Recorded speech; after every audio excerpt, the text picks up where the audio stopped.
Christine Cho, and I was born in South Korea, but I came here when I was only 3, so pretty much all my life I've been here. I've lived in the Lower Mainland all my life, and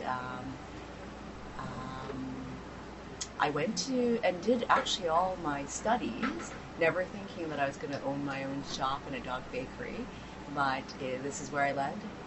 Yeah. So I went to university, I went to BCIT, I did all sorts of things. Helped in the back end of things, but the baking part was just something that I always enjoyed, and I strayed from when I was going to university. Mm-hmm. Yeah, I was wondering, how did you start baking? What kind of set you up on that path? Yeah, so after going through all that schooling and doing what I was thinking, I was eventually going to be an architect. That's what I thought a long time ago. But I got sidetracked, and it turned out that maybe that wasn't the career for me. I had a dog that I had adopted. Her name was Maddie. It's all on my website, but she had a really sensitive tummy, and I had to sort it out. She had the worst smelly fur. Her stools were never right on all the commercial dog foods that were out there. So I researched like crazy. I started cooking her food, baking her treats, and that's how this all happened for her, really. And so what Big Dog Little Dog Bakery is about is healthy alternatives that are really tasty for the dogs as well. So you really started almost straight away to go for dog food, or baking was always your passion, like even for humans, or did you always? Yeah, so when I was young, I would do some baking and just for fun, and I think I had a natural knack for it. Cooking and baking were just natural, kind of instinctual for me. And then I think in high school I took some baking classes and kept on going with that kind of thing. And from there, I think what I'm really good at is also figuring out how to make the recipes my own. So I will start by, doing up a recipe that's online, for instance, and then from there I'll think, oh, well, this could use more of this, and this could use more of that. And so because we've added more moisture, we need some more dry ingredients, and that's how it all happened. And then I had another dog at that time, so it was a husky lab cross named Austin, and he would eat anything and everything. So he wasn't very good as a taste tester, but Maddie, she was very finicky. So I could put 2 cookies in front of her. She would sniff them both and take the one that she liked, and consistently would do this. So that's how we became, the recipes that are here. So she became, we called her the Director of Product Development, and Austin was Quality Assurance Manager, because he just ate everything. That's great. So you actually really use the animals as your product testers. Yeah. And it's like, because you always mention like the sort of the wholesomeness and the good ingredients or something. Yes. So, but it's not just, obviously you can't use your own taste buds, you gotta, because I don't like liver, but they love liver, right? Yeah. And other meats and things. Yeah. And then, here I think we know how to guide people. If they've got a finicky little dog, we're not going to give them the hardest, peanut butter cookie, for instance. They're not interested, so yes. Tell me a little bit about sort of the ingredients, what you put in, because... So we use all human grade ingredients, and we've just researched to know what is not good for them. So we use all the things that, like for instance, common is peanut butter, but the peanut butter is not like your stereotypical sugar and salt. It's just ground up peanuts, so it's all natural. And then we'll use, for instance, fresh beef liver. Sometimes we feel a little bit like we're butchers here because they like meat. And we'll do deli items like we do turkey pizza, and we do chicken and turkey meatballs. We do liver brownies, things that they really enjoy. So we will use some flours. We use oats. We use pumpkin is a great one for sensitive tummies. Yeah, lots of great ingredients. That's great. So, and I see, like, it seems like everyone involved here as well is like dog crazy. Is that? That's one of the requirements, I think. If you don't like animals, you really, there's not enough passion, and We're like a service oriented. We like the stuff that we sell here and we make. Our cakes, everybody comes from far and wide because I think we're one of the few that actually bake it all in-house. There might be a franchise that actually gets their part partially made already and they finish it.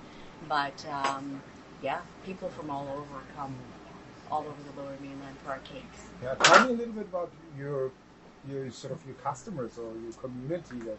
Yeah, so being that we've been here for 21 years, it's a long time.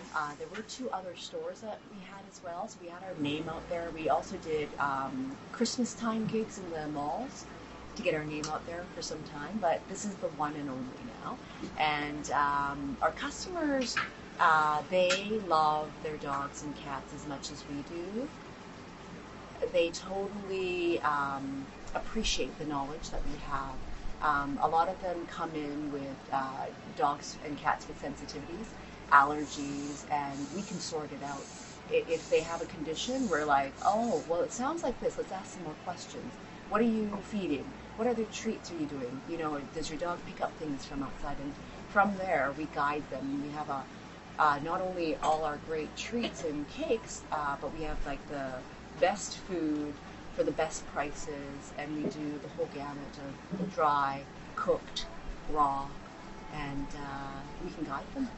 So a lot of people, I guess, come out and ask questions and. Yes. Like I'm about to ask a question.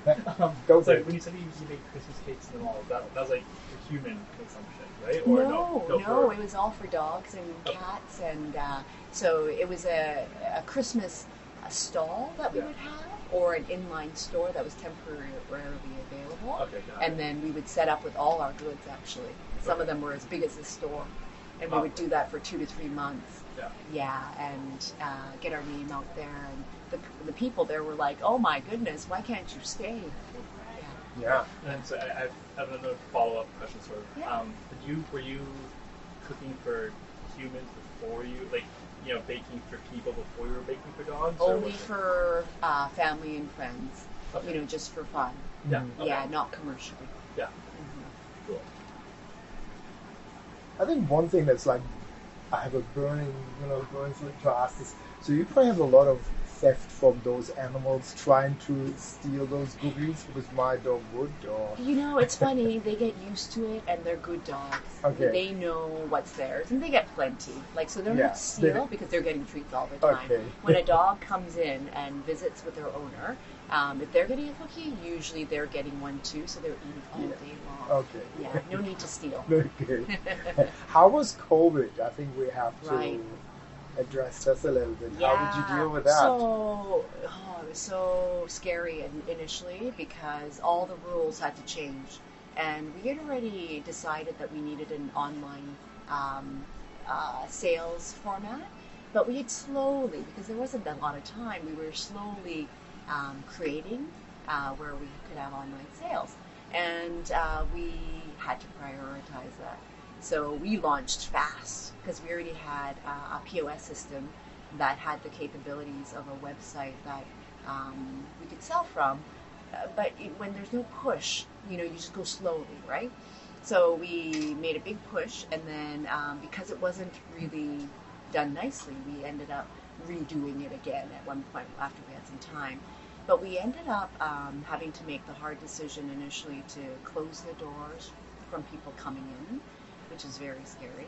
Sales went, So they did curbside, they phone ordered, or they did an online order, they curbside picked up, and I did a few deliveries, but we're not set up for that. And so that was scary. And then I also had to make sure our staff felt safe.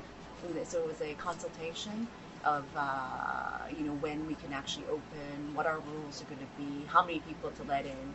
But once that all happened, and it was kind of a really rough kind of 6 months to a year, 2020. But after that, when all the people working from home decided, oh, this is the perfect time to get a COVID dog or kitty, and oh my goodness, all of a sudden everyone's got a puppy, everyone's got a kitten, and they don't know what to do, and they come and they need this and they need that, and oh, it's the first birthday, oh my goodness, cakes, and gifts for the people that are coming to the party, the dogs that are coming, and we have hats and crowns and birthday bandanas and birthday themed toys. So yeah, things have been good So since it's turned around, nicely. Yeah. Because all the COVID puppies all the COVID puppies' parents needed assistance. 100%. Yeah. And those COVID puppies and kitties, if they keep them, because there are a few that realize the work afterwards and then unfortunately give them up. But it seems like a lot of them are keeping them. There's a longevity of animals, right? So they'll be our customer as long as we're treating them well for quite some time. Mm-hmm. Yeah, over a decade, hopefully at least. Mm-hmm. Yeah, so I was going to ask, so like with those people, sort of going off that, with those people who might not want to keep, the COVID puppy. Yes. You obviously adopt, foster. Like, are the customers you might like help in that process of finding a new home, or I know it's not your business, but do you see that as part of your like relationship with the customers of the community? Is like caring for that? Yeah, so basically when someone asks me if I know of say a French Bulldog breeder, I'd be like, not personally. You'll have to do your research. But when it comes to rescues, I am in touch with a lot of rescues. And so I will let the people know that they can either look themselves. I have had, before COVID, I used to actually, when I had more time, foster some of these rescue dogs. And the exposure they get here, gold, right? So they can get adopted really easily.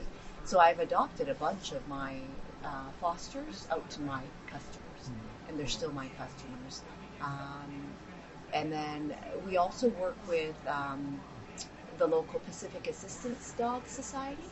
They're the ones that raise the puppies to help disabilities, everything but the blind, because the BC Guide dogs do the blind. And so the headquarters for PADS is here in Burnaby, so we always invite them if there's a fundraiser to do, and give them exposure. Recently we won an award. Mazda was they wanted to choose a small business that was doing good in the community, and they knew we worked with PADS often, so they awarded us with this several $1,000 gift, and from there I took 1,000 of it and donated toys and things, treats and things that PADS needed, back to PADS. So it was a nice little, it's lovely that they wanted to support local small business, and I was like, thank you. They interviewed me, and they had a few people they were trying to choose, and they got it. So I was like, yes. So you said Mazda, like the car company. Yeah, I know Mazda Canada. Oh, well, I know. They just had this right? budget to do good in the community, I guess, right? And so, because COVID had happened, right? And so that was soon after, and so it was like, thank you, yes please, Yeah. I think like I sort of like I don't know if you touched on this already, but I sort of, I guess you said that you were originally baking just for your dogs and your friends' dogs.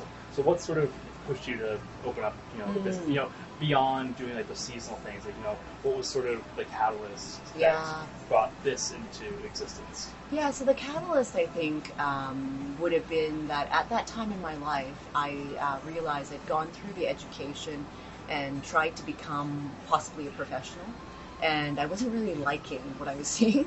So I was like, you're always supposed to do what you love. And I loved animals all my life. I was raised with puppies since I was a baby. And so the baking and the cooking I had gone away from a bit too, and I loved creating.